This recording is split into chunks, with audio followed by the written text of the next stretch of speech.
बघूया. इथे काही अक्षरे दिलेली आहेत आणि त्याचे ऑप्शन्स आहेत. तुम्हाला असा ऑप्शन निवडायचा आहे की जो एक ऑप्शन इथे लिहिला तर हे सगळे शब्द अर्थपूर्ण तयार होतील. मग इथे सुद्धा काय करायचं आपल्याला एक एक ऑप्शन इथे ठेवून बघायचा तो शब्द अर्थपूर्ण होतोय का. मग आपण पहिला ऑप्शन घेऊया खड. मग काय होईल साखर घाखर होईल का घाखर नाही. इथं हा ऑप्शन कट होतो आपला. दुसरा गर सागर घागर जागर आणि आगर होईल का बरोबर. बरोबर आहे होईल ना.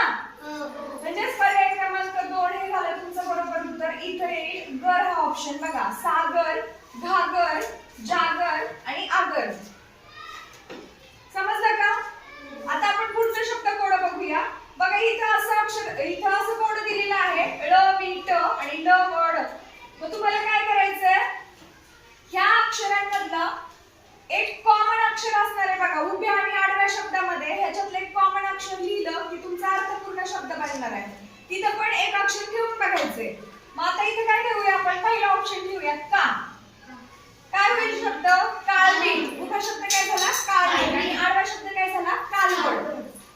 आहे की नाही अर्थपूर्ण शब्द. इथंच आपल्याला उत्तर मिळालं म्हणजे इथं असणार आहे आपला पर्याय क्रमांक 1 का.